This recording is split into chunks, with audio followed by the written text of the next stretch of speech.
Ladies and gentlemen, I am back again. It's your boy Mercy.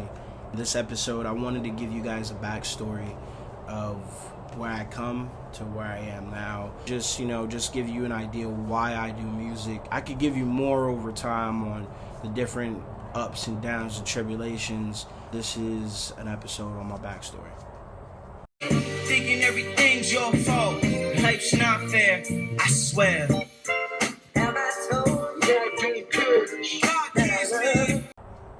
I started making music in 2015, 2016, right around that time frame. And this is when I was in college. My focus, honestly, was just making beats. It wasn't even with the mindset to write or anything. There was a competition called Campus Movie Film Fest. Now, if anybody knows about this competition or knows anything about the festival at that time frame, they came to different universities and different schools, and ironically enough, the school I was going to at the time, they were huge in film. So, me not knowing it, one day leaving practice, not feeling myself, really just no longer having the love for the game. You know, when you get to that level, it's all business, and anybody that tells you different, they're a fool. Obviously, what helps everything is if you're doing amazing on the field, you're healthy, but if those things are not happening, then it's a moot point. The Campus Movie Film Fest booth, they're posted up on campus. I walked up to them, asked about the competition, and they was having an open competition. The winner would get 20 G's. And within a week, you would have to present a film. They'll give you the equipment, and then boom, once you have the equipment, you can just start and hit the ground running, and you have 7 days. So I told my boy Tony about it, and he was an artist, well known in Dorchester, Massachusetts area, and I'm in Fitchburg. We're at Fitchburg, and I was like, yo, this is it. Like, this is our break, yo. We get 20 G's right now, bro. Like, this, we could start really putting money to ideas. We already had so many plans or ideas or concepts, but it was more like, it wasn't serious. But this is what changed, I think, my life at that time the biggest, because I was in a bad headspace and I didn't know what to do. So with that being said, we came together, and I think 24 hours we put together a script, and we had an idea. It was pretty much a music video based on, the song was called Short-Term Lies. You could probably see it. It's probably somewhere still on YouTube. And we was just not too long ago doing photos and putting things together for his project that he was releasing, or I think at that time he already released. So once we got all the equipment, we put together the script, we were just like, yo, I can't play a female, he can't play a female, I can't be this guy, he can't be this guy. So we was already writing a list of people that would probably join, and our proposition was, listen, if we win the competition, we'll pay you bread, we'll give you the money. We actually butted heads a lot, surprisingly. We butted heads a lot, and it was his baby, but it was my idea. So I think those notions clashed. And I wanted to change the title to certain thing, to a completely new idea. I wanted to keep it grounded to the vision of the script, but he wanted to just make it a music video. Whatever. That was just, but we got over that. It wasn't that serious. We recruited, we talked to the girls, we talked to some guys on a hockey team, and we actually put it together, man, and it was dope. It was a great experience. We had fun. I remember skipping class just to film, just to put it all together, and it was so rewarding. I love film. Like, one of my favorite films is The Godfather Part 2. My dad put me on to them type of films, and anything from Christopher Nolan. Like, come on, The Dark Knight, bro. So that kind of got my juices rolling, and we actually placed top 16, and I think about 40 to 50 submissions were submitted for the competition. And have no knowledge of film, nothing. I remember going to the bookstore and buying a film studies book just to try to see what I could learn, and it paid off. We placed, then we even got nomination for best storyline, and again, you could check it out. What I'll do is I'll put a link in the description of the video so you can reference what we did. And I mean, looking back, the editing was but it was a great experience. And then after that, me and Tony, we just went to the ground like, yo, we want to make an entertainment company. Tony want to do this, I want to do that, and it's unfortunate it never came to fruition. But we actually started hitting the ground running, and he was working on his project, but he was pretty much done at the time after this film fest. And from then on out, I was like, I want to make beats. I want to do that. And Tony was far superior and musically inclined than I ever was. So I kind of let him just kind of show me what to do, and I was just going to go for whatever I felt. That nothing came about of it. Nothing came about of it. And it frustrated me at the time.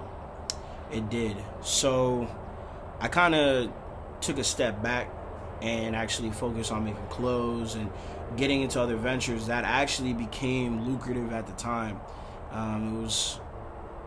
It was a good time. It was a good time. Me and my boy Gene, we were also working on doing interviews with people, asking them, how do they feel? Just asking the college athlete basically their journey in just, 30 seconds, 40 seconds, and how they feel coming from where they were to now making it and now being an athlete, and how it is in your day-to-day life, right? Well,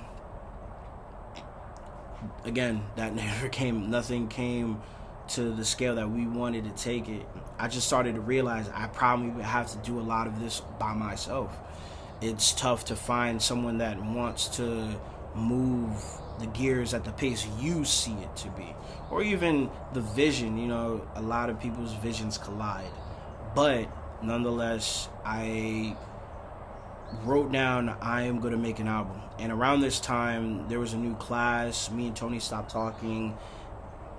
I started digging, what are the resources that the school has for me that I could take advantage of, and find out that the school has a radio station.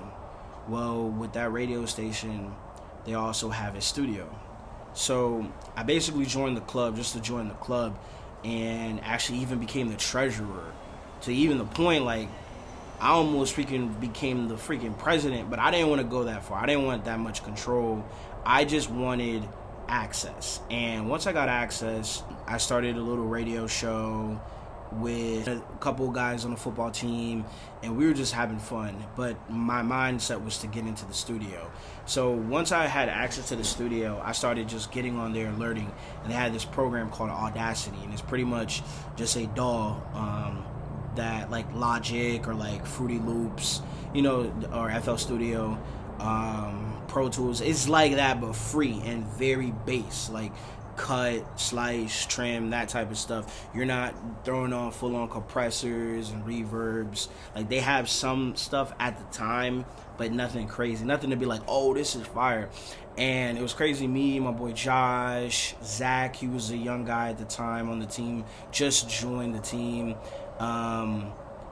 Shaddai, and we all like got in there and we just started working on different things. And people said that they had knowledge, and I was just trying to see what people could do and see what I could do.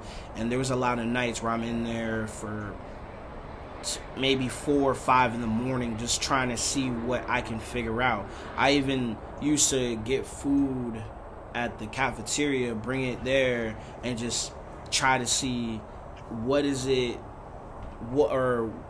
takes to make music, and watch YouTube videos constantly.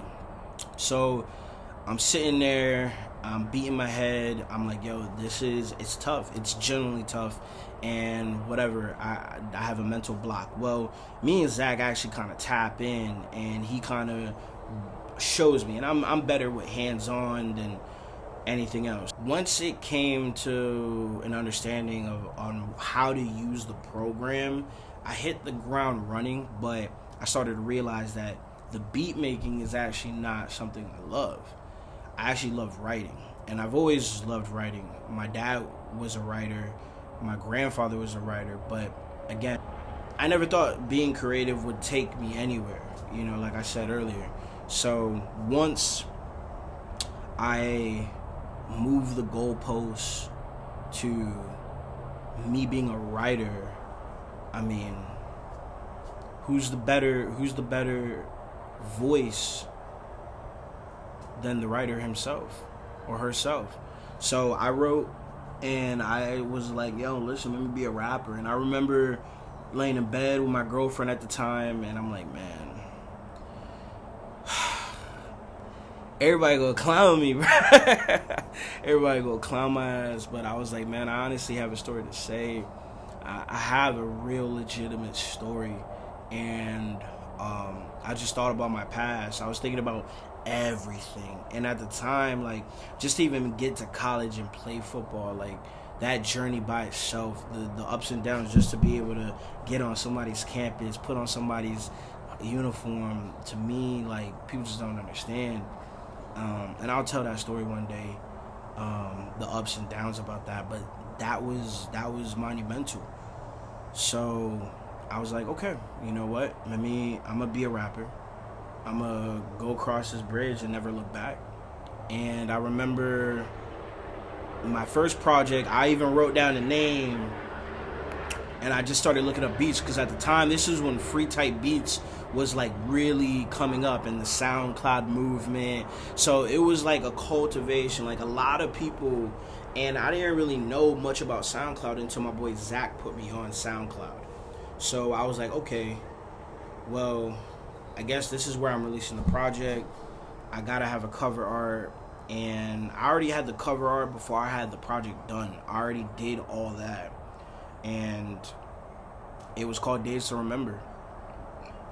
And I already sequenced it. Like, I did a lot of research on what it takes to make a project. And for me, it was more of, can I do it? It felt like a school project for myself. Instead of like going to class and doing the project that the professor was trying to tell us to do, I was over here like, nah, this is the project that I want to show myself that I could do.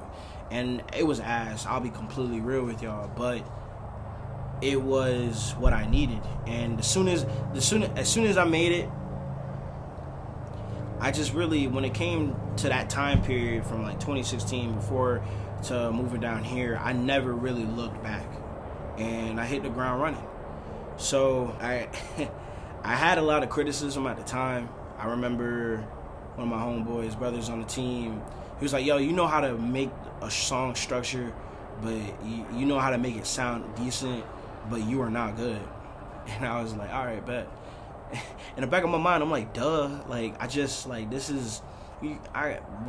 this time, there's guys that's already been doing this for 10 years as kids before I even did this. So that wasn't what I was looking for. It was more just like how I made the small film, is I'm just looking for the critique to the point where, like, this is what you could do better. And I was the harshest critic on myself. But it was interesting at that time period how many people would kind of like distance themselves in a weird way. It just was like, oh, he trying to do this, so I'm gonna leave him alone. But I guess that's what comes with being proactive and focusing on your dream, and not necessarily doing what people think you should do or think the box that you're in should consist of, So it is what it is. But that opened my eyes, and I love hip-hop. I've always loved hip-hop. I've always loved music. And for the first time, I remember when I dropped Days to Remember, and I remember just waiting for the views. And I remember, I think, like, the first 3 days, nobody listened to that shit. I think all the plays were just me. And I was like, damn, maybe marketing is a huge component to this. So I started shotgunning it to everybody I knew. I started shotgunning it because the Instagram post wasn't working. And I wasn't heavy on social media like I am now. And I'm still not that crazy on social media. But I started shotgunning it to everybody. And, you know, then I started getting views or listens. And it was a huge achievement for me at the time. It was a huge achievement. So that is a little backstory. There's so much more, so many more things that's happened from that time period to now. So, and I'll talk about it, but that's how I started making music. That's how I got into it. You know, I was influenced by my boy Tony. I was influenced by the Campus Movie Film Fest, and I was just sick of what I was doing. And that's like, I guess, a perfect mix to find yourself, I guess. I don't know. We'll see. But that's just a little thing, or that's just a story about me. I'm just ending the episode. I came from the bottom like the janitor, scraping gum off the pavement. Brash statement, but the truth of my placement. Lived in the basement, having food was an amazement. Getting no whooping if a nigga can't contain it. Faith is a shit that got a nigga through. Went to fucking school, stomach caved in like a spoon. Hand out, nigga, yeah, what it do? If lights ain't on,